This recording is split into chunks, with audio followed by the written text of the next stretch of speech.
Today we welcome Clint Warren-Davey, designer of the upcoming game Werewolf.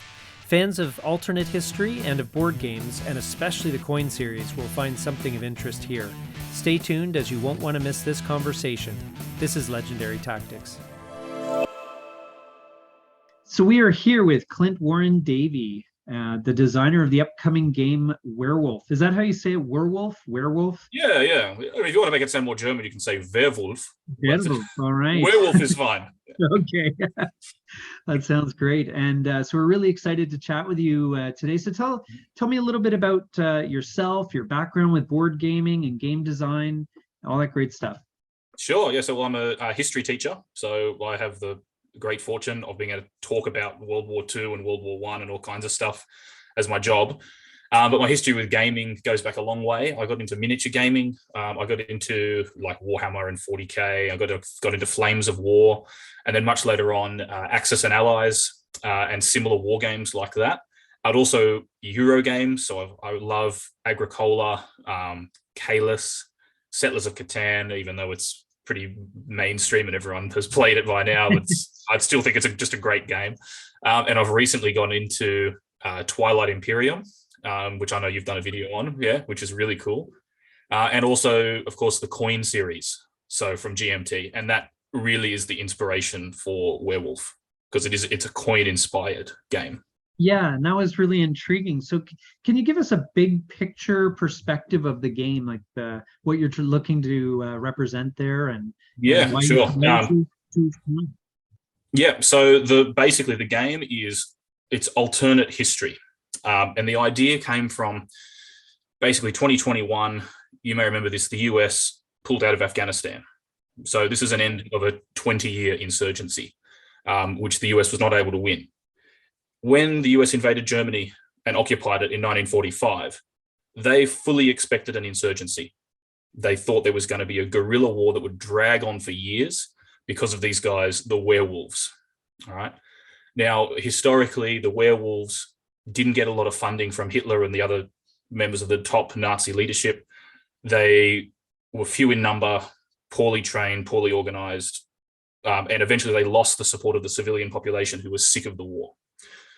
But the Americans expected this to be an insurgency, and they basically crushed it very, very swiftly. Now, in our game, we've taken the alternate history path of saying that Hitler realizes that the war is going to be lost in a conventional sense, and he deliberately plans an insurgency. So he makes Werewolf top priority.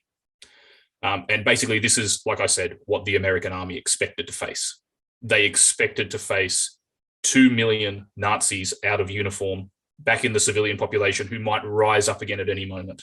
They were expecting roadside bombs, snipers, assassinations, poisonings, all this kind of stuff on a large scale. So we basically take this alternate history path of the werewolves being a real threat and the occupation of Germany turning into a prolonged insurgency. That's the core idea of the game. And I came up with that. I remember listening to a podcast probably 2 years ago, and someone mentioned it as an offhand comment. There were no werewolf IEDs blowing up American Jeeps in Germany. Right. He's talking about sort of how the US military didn't face this insurgency. I thought, what does werewolf mean? What does that even mean? I looked up the term werewolf, looked at their history. And that happened to be the same week that I'd first started getting into the coin games. So the week before I'd played Cuba Libre. Right? Oh, wow. So I just got into the coin series. The US had pulled out of Afghanistan, and I just heard this word werewolf. So it had got me thinking about insurgency in general and this particular one. And I thought, that's a game. That can be a game. That's basically where the idea comes from. Wow. Yeah. It's an interesting topic. And so, like, I guess you just started digging into that particular like the werewolf. I did a little bit of reading about it, and I guess you did a little bit of research into it, and even though it didn't end up becoming much, it could have been. It could have, yeah, it definitely could. And the other part of it is Hitler had given some priority to werewolf, like it did receive some funding. The other thing he did was considered withdrawing the remains of the Third Reich to the south of Germany and setting up an Alpine redoubt, like a national redoubt. and leading the insurgency from this kind of mountain fortress, right? And Himmler had said to Hitler, if we just wait it out in the mountains and fight an insurgency, in 5 years' time, by 1950, the Soviets and the Allies are going to be at war with each other because they hate each other, right? So basically, you get Hitler and Himmler considering the upcoming Cold War, which they suspected was going to happen. As it did happen, the Soviets and the Americans possibly could have gone to war even as early as 1946. And they have this idea of withdrawing to the mountains, leading an insurgency with guerrillas all throughout Germany, and simply waiting for the Allies and the Soviets to turn on each other, and then they can come back in and take power. So that's the other aspect of the game, is we have not only we have the werewolves, but we have the Allies and the Soviets, these two other playable factions in the game. They're trying to hunt down the werewolves and destroy them, but they're not best friends. So this is the beginning of the Cold War. I don't know if you can see on the map behind me, Berlin is divided. Berlin is a divided city, East and West Berlin. So the Soviets and the Americans start right next to each other with large forces, as well as occupying East and West Germany more generally. And they're trying to kill the werewolves, but they get in each other's way and they start to annoy each other, and they gradually escalate their tensions. So what the werewolves want is for the Allies and the Soviets to be tied up fighting each other. And in the game, you do have the option of playing a scenario where the Cold War goes hot. So the Americans and the Soviets go to war with each other while the insurgency is happening. So you end up with this four-way struggle. I say four-way because there is a fourth faction in here. Yeah, I was going to ask that because that's the classic. I mean, there are now some 3-faction, 2 and 3 faction games in Coin, but the original classic version of Coin is 4. So what's the exactly? So you got the Americans, the Soviets, the werewolves, and Edelweiss. Edelweiss. And this is the one that's been actually the most popular on Twitter that people have been asking me about, and contact me on Board Game Geek saying, who are these guys? These are really interesting. Basically, Edelweiss, the name comes from a real group called the Edelweiss Pirates, who are like a kind of anarchist, anti-Nazi, anti-communist youth movement. They opposed Hitler. They also opposed the Allies after the war. So they caused some minor security concerns for the Western German government. So we took that name, Edelweiss, which actually has a broader meaning in German culture. Edelweiss, it's a flower, grows on the top of a mountain.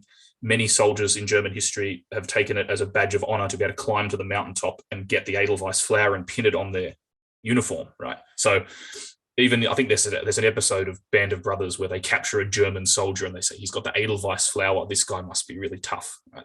So this Edelweiss symbol is a patriotic, sort of romanticist, agrarian, pastoral German symbol that represents the mountains and rugged individualism and German military prowess. So we took that name and that symbol, the Edelweiss flower, and we basically made a faction, a guerrilla faction. They're insurgents like the werewolves, but they're anti-Nazi insurgents. And there's a big historical basis for this too, because you have people like Klaus von Stauffenberg and these other Prussian aristocrats who plotted to kill Hitler. Right, the 20th of July plot, 1944. You have a lot of other groups in Germany that do not like the Nazis. And even while the war is still going on, 1945, you have struggles between the fanatical SS guys that want to keep fighting and Germans, including members of the German armed forces, who are fighting the SS and saying, we are done with Nazism. Right? So we actually have a few little battles, one of them being the Battle of Castle Itter, which includes, there's a card in the game for that, where we imagine that the Germans fighting in Castle Itter against the SS, they're Edelweiss guys. Right? So we have these anti-Nazi German insurgents. They're also anti-communist, which they were. So these guys, like Stauffenberg and these other Prussian aristocrats involved in the 20th of July plot, they do not want the country to be ruled by Hitler and his cronies. Don't like the Nazis. They think they're leading Germany into ruin, but they don't want Germany to be occupied either. They want the Soviets gone. They want the Americans gone. What they're hoping to do in the game is to outlast and defeat the occupiers, but also compete with the werewolves, take territory. And at the end of this insurgency, if the Americans and the Soviets pull out of Germany, they want to be recognized as the legitimate German government, as opposed to the Nazis.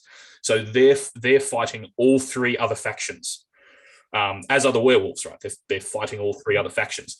And you get this, and of course the Allies and the Soviets don't like each other either. So you do get this genuine 4-way struggle where every faction wants a different vision of Germany, right? And that's classic coin. I knew I wanted 4 factions. I know there are coin games that have 3. There's All Bridges Burning. And there's, I think, the one about the Philippines, People Power, that's come out recently. That's 3-player. Yeah, but I'm not sure if that's been released. And there's Colonial Twilight, which is a 2-player. Yeah, Colonial Twilight's, yeah, it's 2-player. But I really like 4. The player count of 4 is really good because it means you can have, if you have 2 people playing, you can have 2 versus 2. And you can have all kinds of interesting alliances, and you might have 3 ganging up on 1, or 2 against 2, or 2 against 1, and the other one's off to the side doing their own thing. And also it gives you a way to represent these various ideologies that are all competing for the future of Germany in the late 1940s, because it's not just all the Germans are Nazis, right? I wanted to get that point across. A lot of Germans by 1945 hate the Nazis, right? And they're willing to violently resist them. So that's what the Edelweiss faction is. And a lot of people have said when I crack open the game for the first time, I'm playing as Edelweiss because they like the look of it, they like the idea behind it, and they're my favorite too, to be honest. I mean, I made the game based on the idea of the werewolves, but when I actually play the game, which I do a lot, I've got a good playtesting team here in Australia that play it. I prefer Edelweiss because they're a small faction. They have the fewest pieces on the board. But they have lots of really cool, sneaky abilities to undercut the other 3 factions.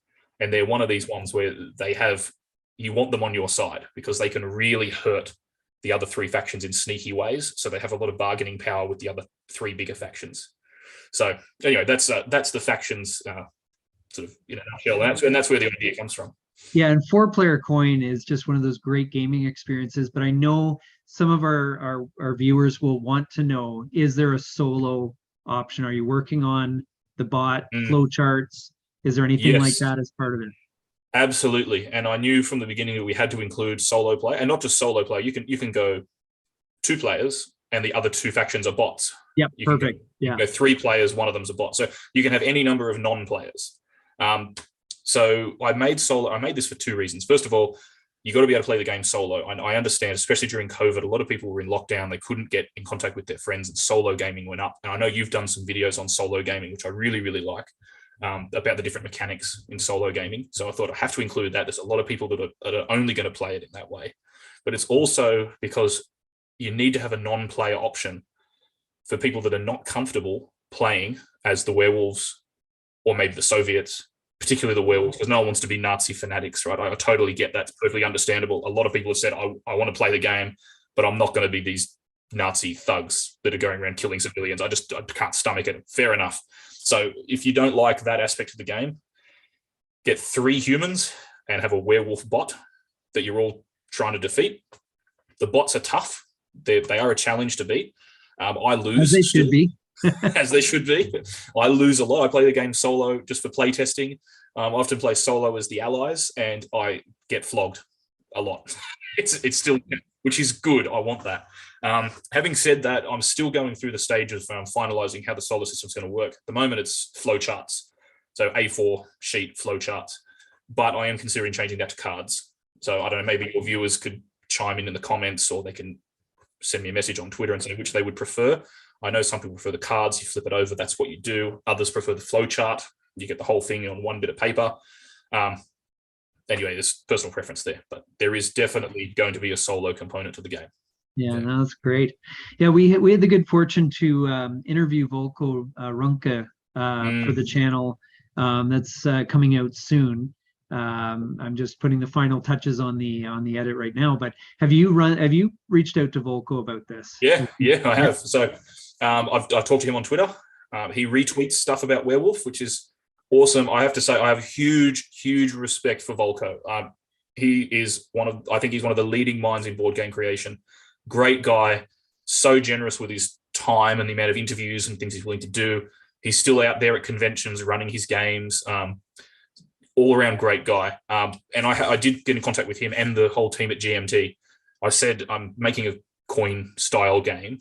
Do you want it? They took a long time to consider it. They got back to me and said, no, we can't for a number of reasons. They're busy with other things in the coin series. It's fine.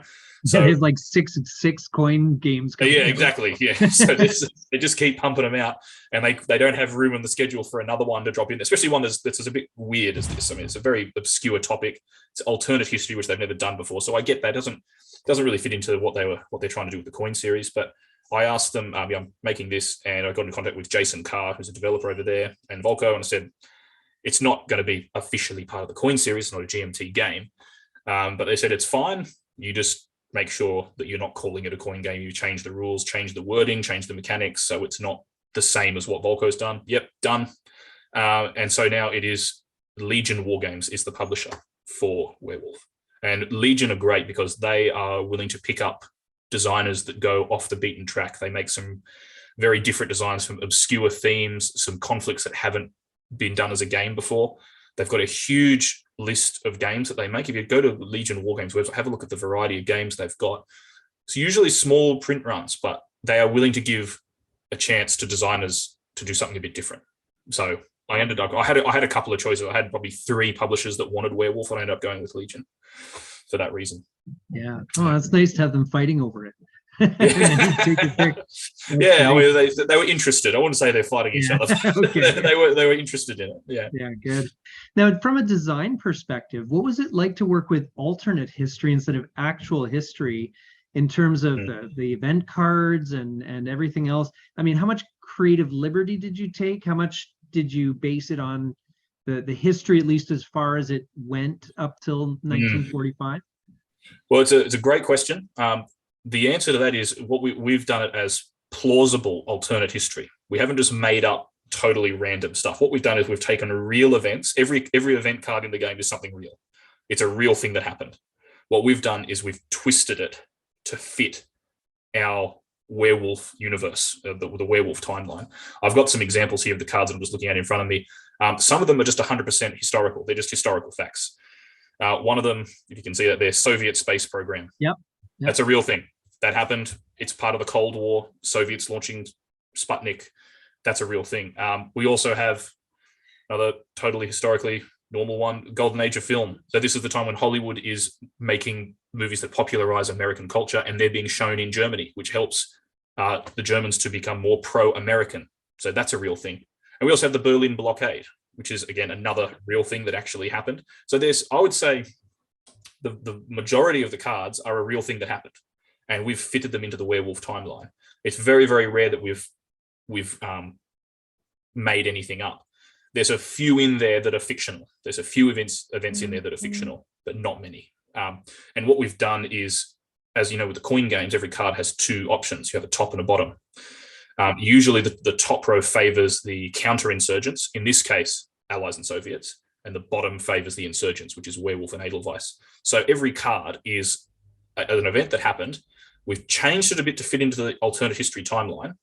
We may have exaggerated its effect or downplayed it or just changed some of the details, but you also have 2 choices. It can split off in 2 directions. So the game has 104 cards.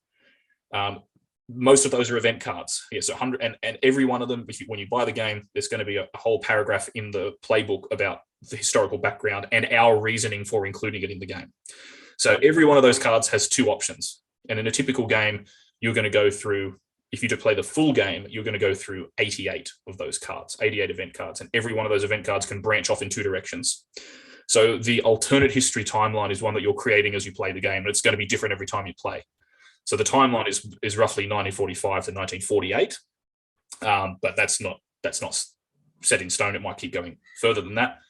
But the events that you play form that alternate history narrative, and we had a bit of leeway. I mean, we could take some things that are a little bit wacky, a little bit weird, and put them in the game. Here's one of my favorites, Nachtjager Vampire. If you look at this, okay. This is German night fighting sniper equipment, which they made a few hundred of these. So they're night vision sniper rifles. And I thought the werewolves would have that for sure. Like, we've got to have that in the card. It doesn't do a huge amount. It's not going to break the game or whatever. It just makes your ambushes more effective because you're doing you're attacking at night with snipers. I thought we'll chuck that in there.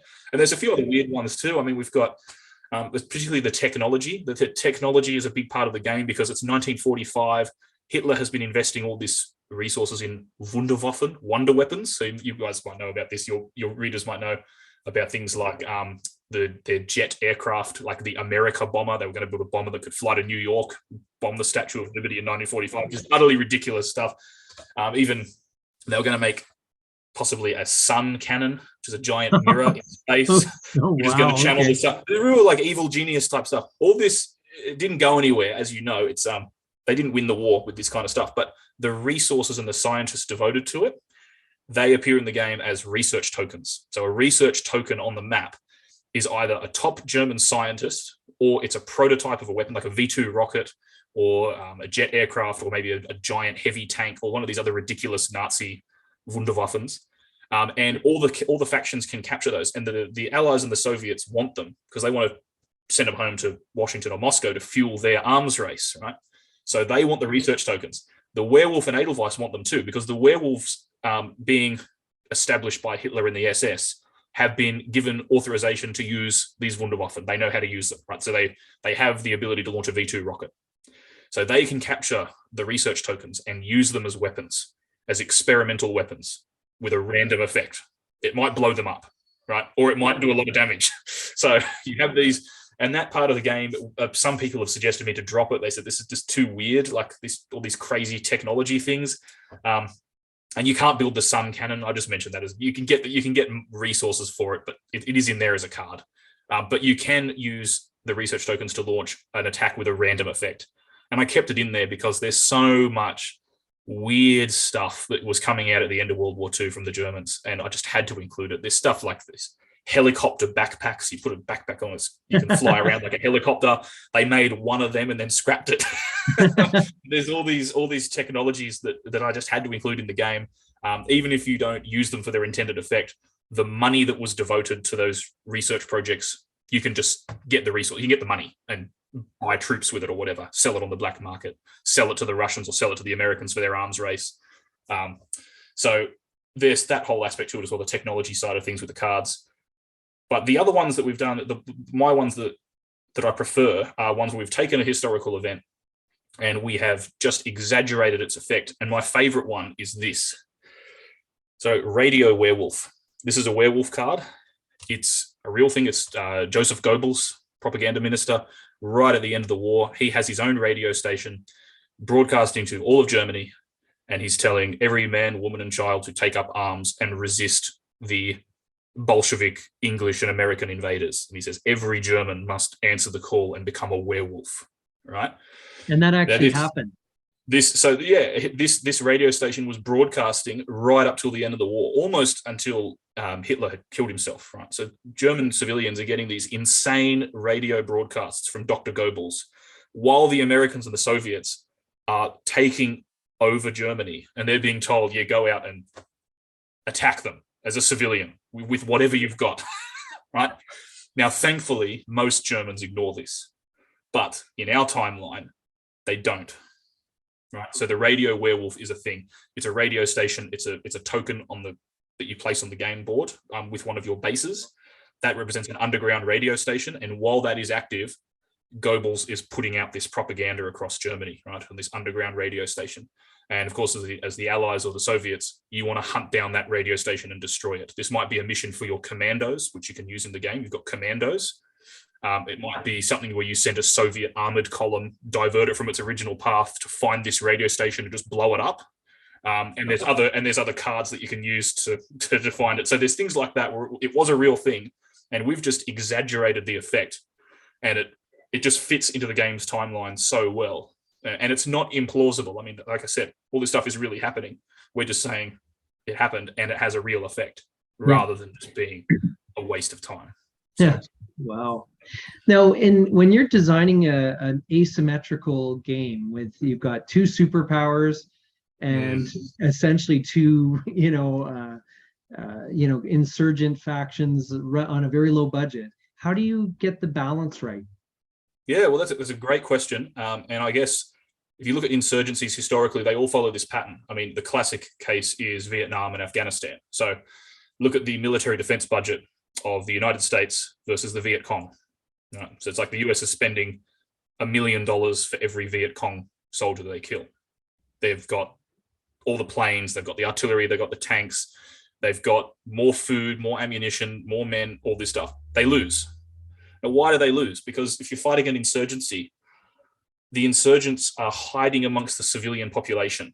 So if you want to destroy them, you have to kill a huge number of civilians. And what you're trying to do in an insurgency is to build a country into a stable polity. If you're Americans fighting a counterinsurgency, you're trying to build a democracy, as they have tried to do in Iraq, Afghanistan, and Vietnam. So you're trying to change that country's political structure. And you want the people in that country to view you as the legitimate ruler, which means you can't just go around bombing every village, right, and burning down every city. So the advantage that the insurgents have is hiding amongst the civilian population. So I'll give you an example of this, and this is very, very historically accurate, and it's taken from Fire in the Lake. The Americans can do airstrikes, kills heaps of guerrillas if they can find them, right? If you search for them first, you can destroy heaps of them. Every place that you do an airstrike is going to shift towards being pro-werewolf. So you've got the firepower, but if you use it, you make the civilians hate you more, which means the civilians are going to side with the insurgents. So that's one part to it. The other part in Werewolf that balances it out is, yes, you do have two superpowers. They have enormous armies. They've got heaps of firepower. The Soviets can do artillery bombardments. The Allies can do airstrikes. If they can find guerrillas, they can kill them. No trouble.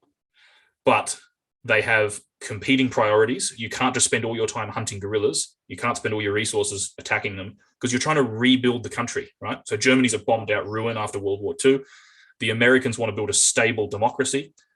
Their actions that they really want to focus on is reconstruction, right? They're trying to spend their money to rebuild Germany so that the communists and the Nazis don't retake power. So they can't just spend their whole time bombing the bad guys. They have to spend money building up the country and making it a functioning democracy. Likewise, the Soviets have got to spend some of their resources indoctrinating the population into communism and rebuilding it as well. So they can't just spend all their time hunting the insurgents. And also the Allies and the Soviets get in each other's way. The Cold War tensions track, as that goes up, which it inevitably will over the course of the game, as that goes up, the Allies and the Soviets are going to find themselves very, very restricted in what they can do.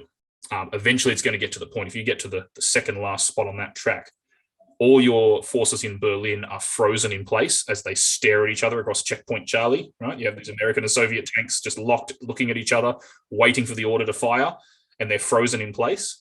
You also have the cost of your actions doubling in resources, right? Because resources are being diverted to the Cold War, right? Rather than to counterinsurgency efforts. So the Allies and the Soviets are superpowers, and they do have the means to crush the werewolves and the Edelweiss, but they can't devote all their time and resources to doing that because they don't trust each other.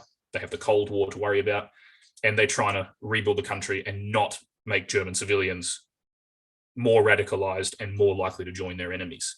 So, I mean, that's in a nutshell. I mean, Volko Ruhnke will probably explain this better than I can. He knows more about counterinsurgency than anyone in the board game world, but he has said this before, that there is a massive power imbalance. Troops and police will wipe out guerrillas if they can find them, but the guerrillas have this information advantage, right? They're hidden most of the time. They're hidden amongst the civilians. You have to spend time searching for them before you can actually kill them. And because of the structure of a coin style game, Werewolf is kind of similar in this regard. You can't just find them and kill them immediately. You have to spend an action finding them. Then they're probably going to get an opportunity to do their own action, which might be to move away or to go back underground or even to attack you back or whatever. But you have to do this two-step process, find them, then kill them. And the only exception to that, the only way you can actually kill them directly is Allied commando raids. But that's very limited. You can kill one guerrilla if he's underground and adjacent to Allied troops. So you can, in a limited way, you can send your commandos who will search for underground guys. They'll do a mission where they'll bust down doors and go in and find these guerrilla headquarters and destroy them, then come back to base. But you can't do that all the time. You have a limited number of commandos that can do that. So the power imbalance it's not as large as you would think. And I find out of all the factions, the Allies are really, really hard to win with. And the reason is people look at them, they're the biggest in terms of their sheer military power. They control the skies. They can airlift troops all around the map. They can airstrike all around the map. They start with lots of troops on the board, but they find it the hardest to win because they have to contain the Soviets and they have to hunt down guerrillas and rebuild the country. And as you take casualties, your morale drops. So every time the werewolves attack you with their snipers or Edelweiss does an ambush somewhere in the countryside and you lose troops, your morale is dropping because the people back home are demanding an end to the war, right? The war's been going on for so long and now it's devolved into this bloody counterinsurgency. So as Allied casualties mount, the willingness to fight the war diminishes. So as the insurgents, you just have to pick away at the Allies. If you have an isolated Allied troops on patrol, you pick them off with an ambush or an assassination or a raid. And that just basically means, to put it bluntly, it means more American body bags going home, which means the civilian population is demanding an end to this, much like it did in Vietnam. Thousands of troops dying in Vietnam. There's a massive peace protest movement. In the werewolf universe, there is something like that happening as well, because World War II is going on, up into 1948. And you can imagine that the population back home is like, when is this going to be over? Yeah. When are the boys actually coming home? Yeah, right? It gets on to be 10 years. So yeah, you found that the balance ended up kind of working out in the end? Like, I mean, it's deliberately, we set it up that way. But yeah, it did work out to be balanced. And I've done a lot of run the numbers on it. And the four factions are roughly similar in how many victories they're going to win, but it all depends on your play style. So some players just cannot wrap their head around certain factions. I would say if you first start playing the game, you don't get with the Allies as your first job, because I personally think they're the hardest, even though they have the most means at their disposal to win. If you're a really aggressive player, if you like attacking and taking territory and lots of area control, like a conventional war game, if you're really good at that approach, go with the Soviets. They're probably the closest to that. If you like the whole fighting from the shadows, sneaky, disrupting, or infiltrating the enemy, go with Edelweiss. That's their approach. So it depends on your play style, but I think overall the four factions are pretty well balanced. Yeah, well, that's good, because that's always the toughest thing, and that's what, if there are critics of the game, that's what they're going to focus on. Oh, I know. And I mean, it's one of those things where I don't think any game can be 100% balanced. I don't think it's possible to, because the amount of variables in play, it's impossible to trace them all down and every possible permutation that's going to happen on the board. So I don't think you can have 100% balance. And I've noticed a few people online in the board game design world are starting to say, maybe we should make games that are deliberately not balanced. I mean, I'm thinking of some examples here. Like if you've seen Star Wars Rebellion or War of the Ring, those games, if you're playing as the good guys in Star Wars, you're the Rebel Alliance. It should feel like you're less likely to win, right? Because you're fighting the Empire. So it shouldn't be like, it's 50-50. It should be, 70-30. And if you win, you've really achieved something. So that whole question about, I think a lot of games are going to start going down the path of saying, no, one side is harder to play. And if you can win as them, you get extra bragging rights. Yeah, That's how it's meant to be. There is no war that's 100% balanced. No conflict has ever been balanced.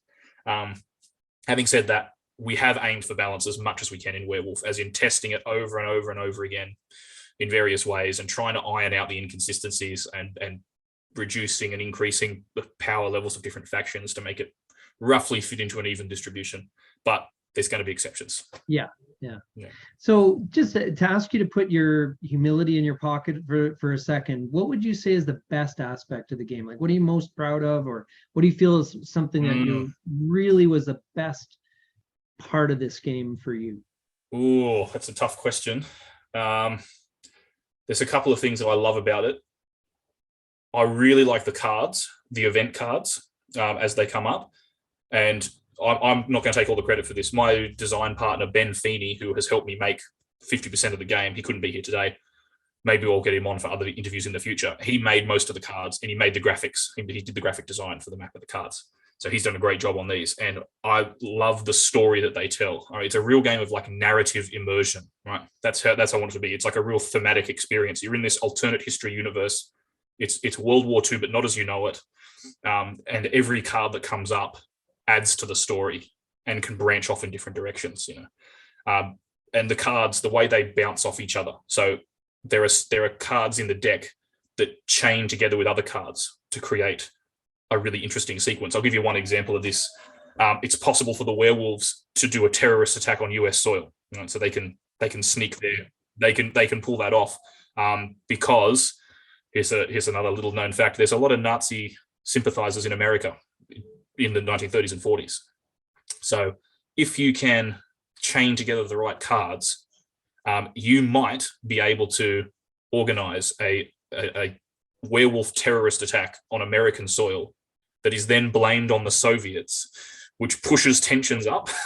And if you've got the right weapons, you might even be able to pull it off where you've captured an America bomber, like a bomber that can fly from Germany to New York. You've got Nazi sympathizers in the US to do some sabotage on anti-aircraft defenses.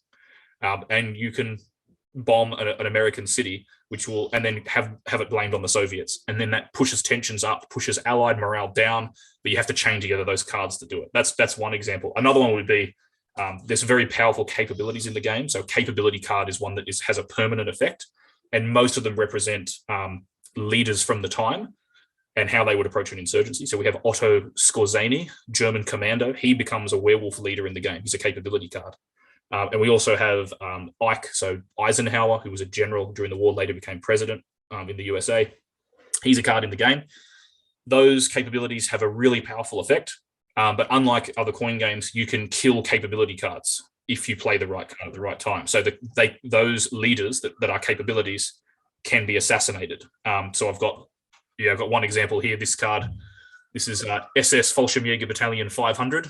These are glider-borne troops.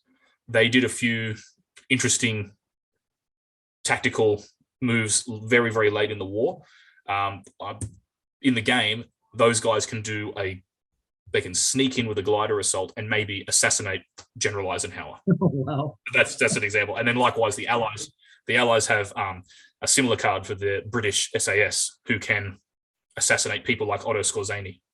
So you have there's cards that kind of, link together in a really interesting way, and it tells a great story. And I think that's my favorite part of the game, is the whole theme and the narrative to go with it, which really is my favorite part of games. I mean, this is one of the reasons I can't spend too long playing really sort of dry Euro games where the theme doesn't match the mechanics. I mean, I don't mind it pushing wooden cubes around and accumulating victory points, but if there's no real story to tell, I tend to lose interest in it.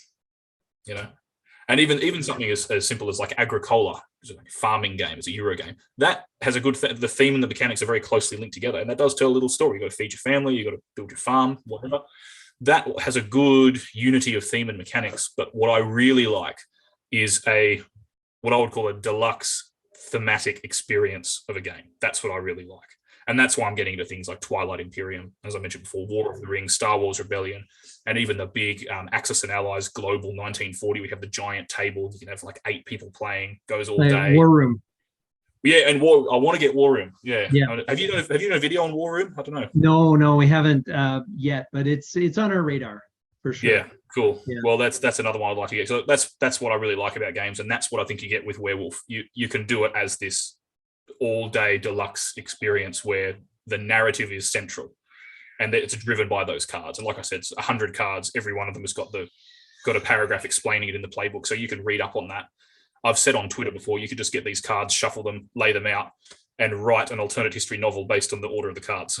if you're so inclined, because they're just so weird and they just bounce off each other in such interesting ways. You could write an alternate history World War II novel just based on this deck of event cards, So that's my favorite part of the game.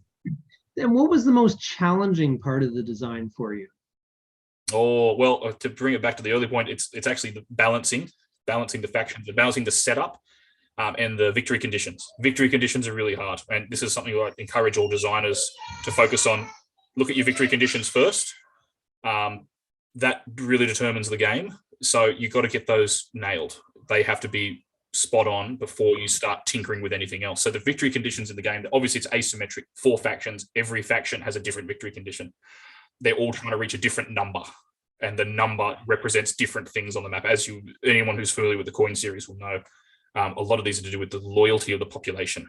So getting those conditions and those numbers balanced, that was the hardest part. That's where I would play the game 20 times in a row. I would play it and then leave it set, immediately reset it back to the start, play it again whenever I got spare time, record the results and go, we've got to fix this because the victory conditions either don't make sense or it's not balanced. So they've gone through a lot of tweaking from when I first thought of the game to where it is now.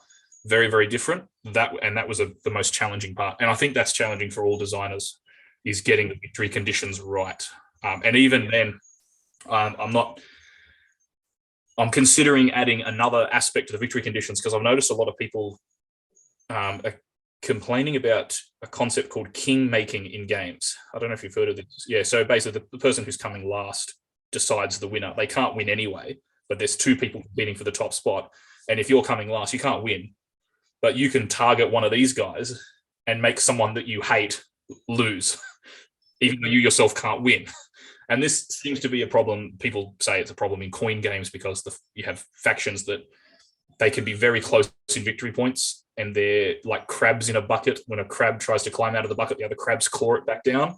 So you have someone popping up, they look like they're going to win, and the other three factions tear them down again. So the winner of the game is the one who happens to be slightly ahead when the game ends.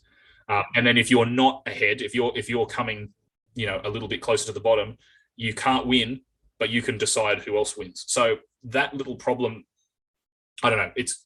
I'm thinking of including some secret objectives in addition to the public ones, because then you might have a secret objective card in your hand, and it's a goal that no one else knows about, so that no one really knows who's on top.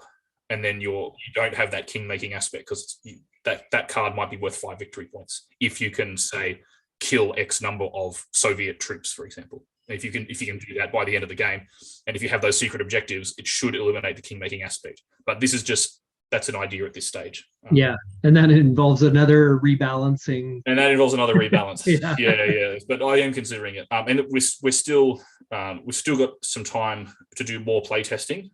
We've got a vassal mod up and coming, so people will be able to play online. We'll get some play testers to do it online, and we'll do some more tweaks to the game. But I'm anticipating that we'll have it fully 100% done, so that it's ready to be published early 2023. That's my goal. Oh, that's excellent. Well, that was actually my next question for you is, what stage is this game at? Like, what stage of development? So obviously you're just sort of, I guess there's still some elements of design that you're looking to potentially. Yeah. And it's purely based on me looking at the market and looking at what people want in board games now, and trying to have options in the game to fit those play styles, like the solo mode as well. You got to have different ways to play the game. So that idea of the secret objectives, and like the other idea of the Cold War going hot, the non-player bots, the different scenarios in the game. It's not about changing the rules or the mechanics or even the setup. It's having options in there for people to tailor the game to how they want it, just so it appeals to a broader audience. But in terms of where the game is at development, we're very, very close to being done. We're waiting on pre-orders now. We need to get up to 250 pre-orders. I think we're at about 110 at the moment, so we're doing pretty well. We need to get a few more. But once we've got those numbers in, we're going to be very, very close to getting it done. Like, the map is basically done. The cards are basically done. Rulebook's just about done. So like I said, I'm planning very, very early in 2023 to have this as a fully finished boxed product that I want to hold in my hands. Right? I want to have a copy of it. I want to see my name on the box. So I want to get it done by then. But like I said, we're just waiting on those pre-orders to get up, and then we'll get some actual production happening. But I'm quite active on Twitter as well, with people sending me suggestions for games. So if I know you've got a big audience, a wide variety of players, if they want to contact me on Twitter and share their ideas for the kinds of things they would want in a game, I'm happy to take on all those suggestions. And that's one of the great things about making a game now, is if you've got an issue with your game design, you go online, you just put it out there and go, I'm working on this. What do you want in a game? How would you like to play this? And then you're talking to your audience directly. And it goes both ways, because it means, as a player now, if you are playing a game, you've got a question for the designer.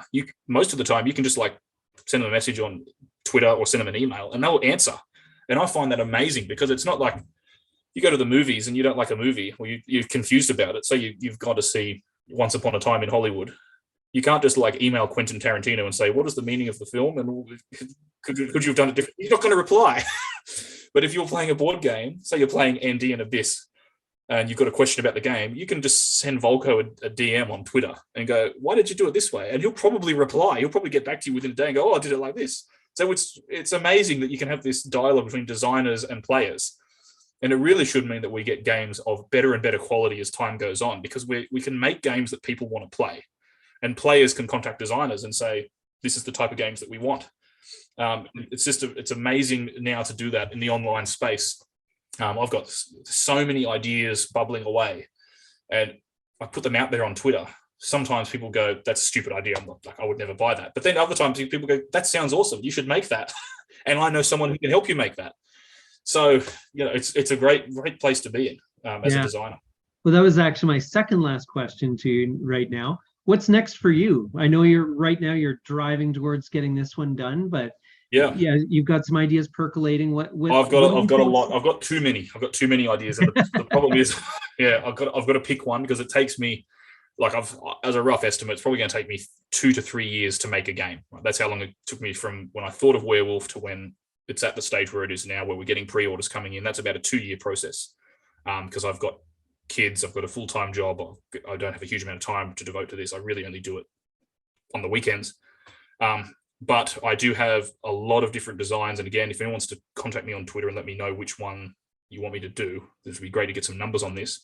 But I'm tossing up between a couple of different ones. So first of all, if Werewolf is successful enough, the game that I had planned to make next is a sequel set in the same universe, same timeline, but in Japan. Oh. So basically cool. It's very, very similar to Werewolf in that you've got the occupation of Japan becomes an insurgency, which again the Americans thought it would. Right? They're expecting sort of like suicide bombings, like this kamikaze attacks, obviously in 1945, but they're expecting the civilian population to rise up as soon as the American army lands on Japanese soil. And there's also cool things like the Yakuza, the organized crime network. That's a faction. Communist guerrillas in Japan were a real threat. There's a faction. So it's a 4-faction coin style game like Werewolf, same timeline. That all depends on whether this is successful or not, though. It depends on how many people buy it and whether people are interested. So that was my first choice. Now I've got a couple of other different ones. The one that's really at the forefront of my mind now is an idea that I'm just calling Divisional Commander, which is, it's a World War II game, but it is an RPG where you are not a character, you are a division. You might be the 101st Airborne Division, and you have to lead that division throughout the war. And it's not just fighting, you've got to literally manage you've got to have food, ammunition, fuel, you've got your battalion officers, you've got your reconnaissance and engineers, and you've got to deal with the high command, and you've got to make sure your men are fed and make sure they're supplied, and then you get sent on missions and you just have to do them. So that's one idea. And so a few people have expressed interest in that. So I might be going with that one. The other one is a game based on the Polish insurgency post-World War II, which a lot of people don't know about, but that's another sort of a coin style game. It would be the Polish Underground, which was the same guys that had launched the Warsaw Uprising in 1944 against the Germans. They then fought a insurgency for over 10 years against the Soviet Union in the forests of Poland, which again, almost no one knows about this, but it's one of the biggest insurgencies of that whole time. It's bigger than the French Resistance, and it goes for a lot longer. They still have guys fighting in the forest in like 1963 in Poland, fighting against the Soviet occupation. And the fascinating thing about that, if I made it as a game, is the most common type of operation that the Polish Underground was doing in that time is prison breaks. They're busting into Soviet prisons and getting their buddies out of there. So it has this they're insurgents, but they're doing, it's like a heist, it's like breaking into prison and getting your guys out of there. And so that the game would be structured around that. The Soviets occupying the country and setting up prisons, which they did, and you as the insurgents are hiding out in the forest. But then you've got to launch raids into the cities and try and outwit the NKVD and the Polish secret police and bust into prisons and get your buddies out of there. So that's another idea I'm working on, and that would be called Cursed Soldiers, which is what these guys are called. So basically the Polish Underground who kept fighting after World War II, they're called Cursed Soldiers because they were doomed. Like, they're fighting the Soviet Union, they're never going to win. The Soviets are too big, and they'd spent 5 years fighting the Germans. They spent another 10 years fighting the Soviets. So they're like these guys, unbelievable courage and determination to keep fighting that whole time. So that is a story that I really want to see get told.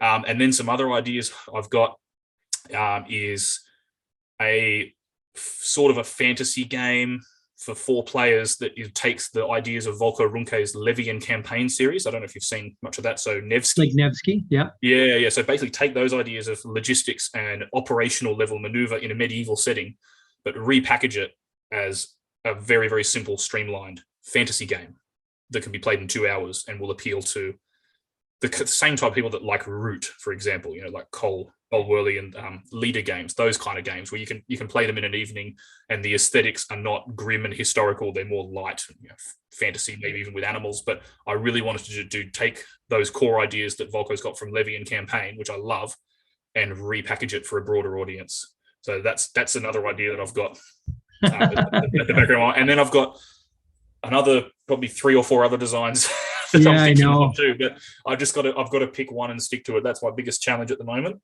Well, Volko in our interview, he said that there's a triangle, right? You have on one point you have play games, on the other point you have design games, and the third point you have a life. Yeah, pick two. Yeah, it's so true. Yeah, if I didn't have to, have a life, I would just pump these out non-stop. I would just be doing this 24/7. Sounds like it. You also need to sleep. You need to try and get to sleep, which is that takes up a third of your day. Yeah. So I do want to make those eventually. I've just got to pick one and spend the next 2 to 3 years going through it. But like my intention is to put out a lot of different designs over the next however long I can do this for. And really the games I want to make are really off the beaten track, like they're a bit weird or different. And they're just games that I would want to play that don't exist yet. That's kind of the approach. And like most designers do, you think of a game that doesn't exist yet, you want to play it, so you make it. So yeah, but that's some of my ideas. And I'll be putting out these ideas again on Twitter, like when I think of them, and people are free to chime in and tell me if it's a stupid idea or if it's a really good idea that they would actually buy. And then that'll hopefully help me make my decision. Once Werewolf is done, then we go on to the next project. Nice. Oh, that's great. Last question for you. Of all the coin games you've played, what's your favorite? Or Cuba Libre. I have to say, because of the smallness. It's only got 3 cities. It's got 7 provinces, no roads, like no LOCs. But I really like the tightness of it, of how the factions can reach out and hit each other very, very easily, and the decision space is such that you have every little move counts, and every cube and every gorilla on the map counts. And it's a tough game to play in that regard. I love the design of it. I think that pushing all the factions together in a tiny island and having them compete, and having the victory conditions being very, very tight. I think they're very tight. I think that you're not going to get a runaway winner if you're playing with experienced coin players. You're not going to get someone that's going to beat everyone else at the table by 15 points. It's going to be close. And the fact that the factions all have to work together, and you've got the cash with the casinos, and that can be stolen by the insurgents. I just love it. So that's my pick. Yeah, that's great. Well, thank you so much for taking the time to chat and introduce your game to us. I'm sure that there's going to be some people interested in checking it out, and I'm going to include all the links in the description and great, thank you. To make sure that we get the word out on this one, because it seems really, really great. Thank you so much. Thanks for your time as well. I know I can't believe the amount of videos you make, actually. But thank you for carving out some time in your schedule for me. I really, really appreciate it.